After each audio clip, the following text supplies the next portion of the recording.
All right, I want to thank you all for being here today and for taking the time out of your day and listening to my story. You could have been anywhere in the world and you chose to be here with me today. So let's get started. I want to begin by asking three questions. What do you want from life? Why do you want it? And can you see yourself having it? Now, I believe every successful person has asked themselves directly or indirectly these three questions. My name is Carlton Byron Hamilton. I am a father, business owner, author, and now motivational speaker. I'm the seventh of nine children born in Gary, Indiana, and raised in Chicago Heights, Illinois. I graduated from Rich Central High School in Olympia Fields, Illinois, and I attended Triton College in River Grove, Illinois on a baseball scholarship. Now, after 1 year, I was selected by the Chicago Cubs in the amateur baseball draft. After only 2 full seasons, I had been selected to the All-Star team twice, and I led my team to a minor league championship. Baseball America magazine ranked me as the #1 major league prospect in the Chicago Cubs organization. I was on the precipice, yes, I said precipice, of fame and fortune. 2 years later, while throwing a pitch in a game, I heard a pop. 3 years after that, and 2 arm surgeries later, I was completely out of baseball.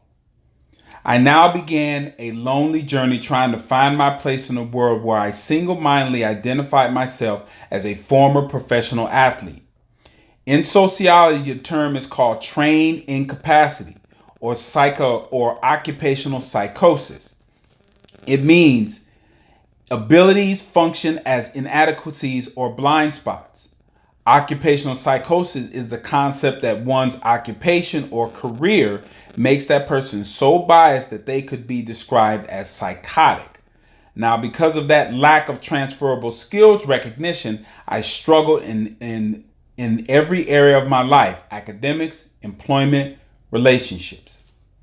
I had completely lost my direction, sank into a deep, functionally depressed state, leading to homelessness on the streets of Phoenix, Arizona. I couch surfed.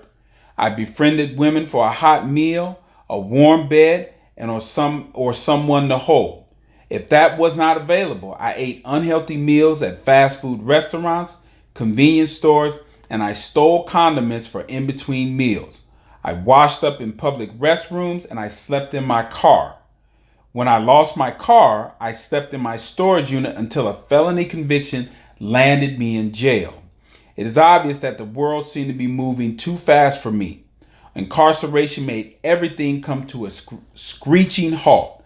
Now, I'm locked up and about to receive my first visit from my lawyer. Entering the visitation area, my wrists were cuffed to the table, my ankles were shackled to the cold detention floor. Now my lawyer, Monique, entered the room. Mr. Carlton Byron Hamilton, inmate number 121289, are you of sound mind? I nodded my head yes. Good. Mr. Hamilton, because of the aggravated circumstances of your crime, you're facing a minimum of 19 and a maximum of 67 years in prison. Deafening silence filled the room. After sharing all my legal options, the gut-wrenching meeting ended. I returned to my cold, damp cell, and as the cell door slammed closed, I collapsed to my knees and I began to cry. Wiping tears from my eyes, I began speaking to myself out loud.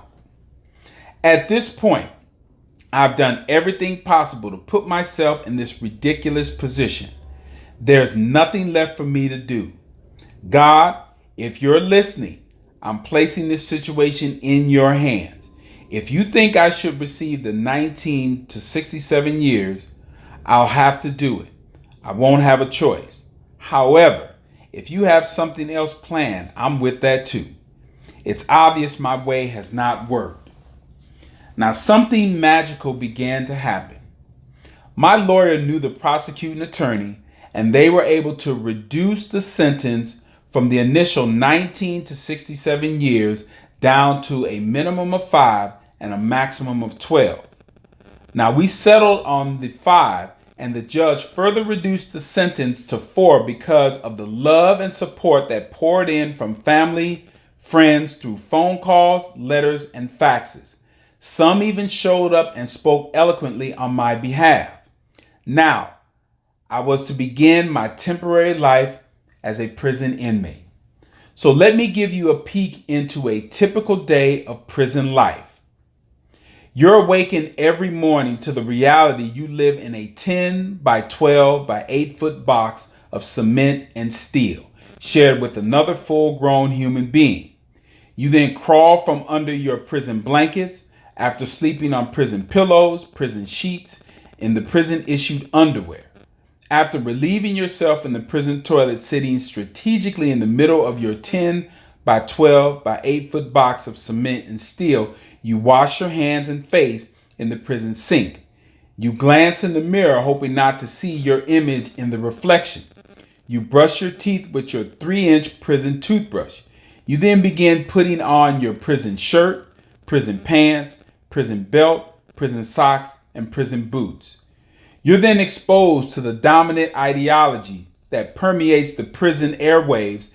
A conviction has ended your life as you now know it. If you have a release date, which over 98% do, fellow inmates and the correctional staff will remind you, you'll be right back here. For the black inmates, nigga, you'll be right back here. If you stay out, you'll be reminded by society and well-meaning loved ones, employers will never hire you for a meaningful living wage. So I had a choice. I could, as Andy Dufresne says in the movie Shawshank Redemption, get busy living or get busy dying. So I began a difficult mental process of operating from my imagination and not my memory. Every day, I'd mentally imagine myself perusing. Yes, I said perusing the Arizona State University campus. However, I understood to return to the now to complete the work necessary to bring my thoughts into reality. All men dream, but not equally. Those who dream by night in the dusty recesses of their minds wake up in the day to find it was vanity. But the dreamers of the day are dangerous men, for they may act their dreams out with open eyes to make it possible. So I enrolled in college courses, attended behavior improvement sessions, and read everything I could get my hands on. Upon my release, I enrolled at Arizona State University. Almost 4 years to the day of my release, with my parents in attendance, I received my degree. In reflecting, I realized a few things. When I asked myself those 3 questions, it allowed me to become a successful athlete. I'd pitched in win-or-go-home championship games in high school, college, and professional. Each time I took the ball and led my team to victory, stretching my mind and body to perform at an elite level. When I didn't ask myself the 3 questions, I sank into a depressed state, wandering through the goals, dreams, and aspirations of others, becoming a tool for individuals who knew their what, why, and operated from their imagination, all because I didn't ask myself these 3 questions. When I entered prison, I'd been a special education student and graduated from high school with a 1.51 grade point average. Passed through a broken school system without enough academic culpability because I was an elite black athlete. My intellectual shortcomings were exposed by the greatest teacher of all, life.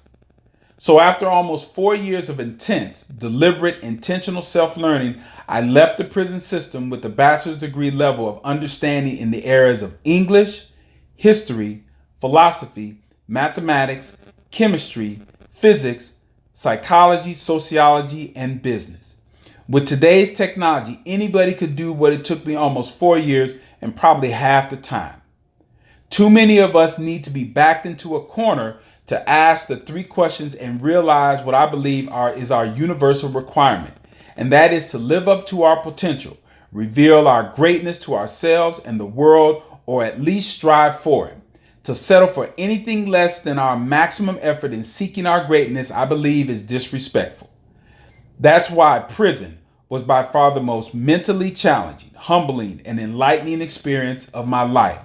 It's also something that I wouldn't wish on my worst enemy. Now, I want you all to pull out your smartphones, switch on the reverse camera mode or the selfie mode. Press record and ask yourself the 3 questions.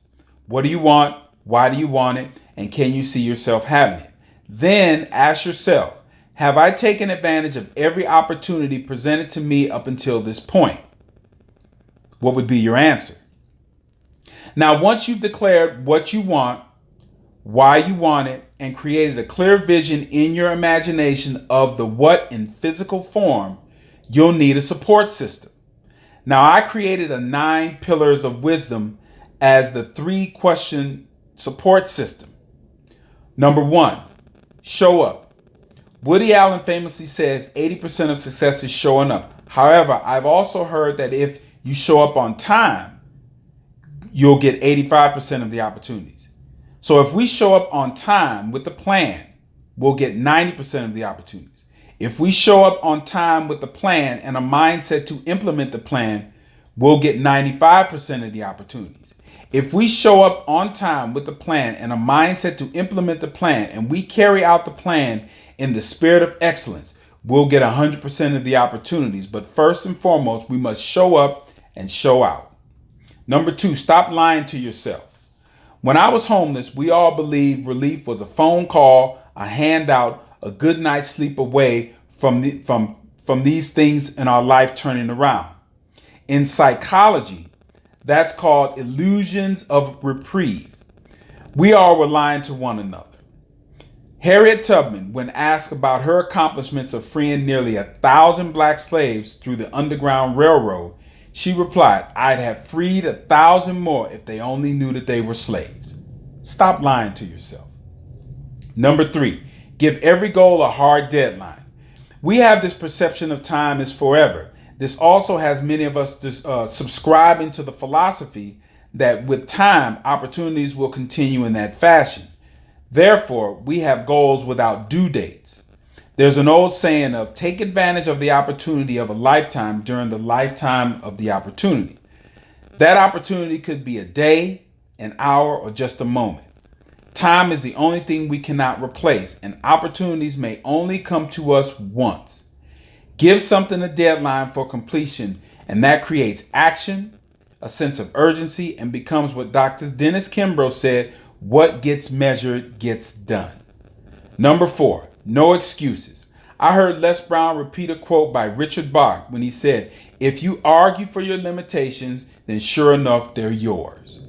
Number 5, master your gift. Work on your work while you wait. Be your own performance coach. Do not wait for others to tell you that there's room to improve. Seek out improvement every day for yourself. Number 6, no plan B. Nothing can resist the will which will stake even its existence upon its fulfillment. In short, you're going to do it or you're going to die trying. When Will Smith was asked why he was becoming one of the most sought after actors in Hollywood, he went on to explain he'd win the treadmill contest. He explained if there was an acting position he wanted and the competition was better looking, sexier, more accomplished, he'd win the treadmill test. Using treadmill as a metaphor for hard work, one of 2 things he said would happen. The competition would either get off the treadmill or he was going to die on it. It was that simple to him. He had no plan B, and no one was going to outwork him. He was running for a gold medal, not being chased by a pit bull. He was looking forward, not looking over his shoulder. Number 7, trust your mind's eye. A 3rd grade teacher told her class they could use the last 10 minutes of class to draw. Student pulled out pencils, crayons, and markers. As she walked around, she noticed little Jamari drawing intently, but she couldn't see his paper. "What are you drawing, Jamari?" she asked. "A picture of God," he replied. Puzzled, she said, "No one knows what God looks like," without even looking up. "They will in a minute," was his reply. Sometimes it's extremely difficult for others to see what we mentally see. One of the most difficult things I did was imagine myself a college graduate and hold that image in my mind for 8 years. Number 8, don't be afraid to fail. There are no mistakes or failures, just lessons. Each lesson moves us closer to our goal. Action may not always bring happiness, but there is no happiness without action. Number 9, maximize your day the night before. Now, each night before I go to bed, I guide myself through a 10 to 15 minutes of meditation and what I call a mind cleanse. I believe during sleep, we're the closest to the creative source. Therefore, I'm very intentional, purposeful in what I take into the sleep realm. Many of us take thoughts of a bad day or a bad experience into our sleep. I believe sleep is our conversation with the creative source and preparation for the next day. I believe our days, our lives are an uninterrupted journey with sleep as a tool to reset and recharge our minds. So I use sleep as a connection to the unseen world, to purge my mind of negativity, create a vision of where I desire to be in years to come, create my tomorrow, and finally give thanks for everything falling into place as I mentally see it. So let me ask you all these 3 questions again. What do you want from life? Why do you want it?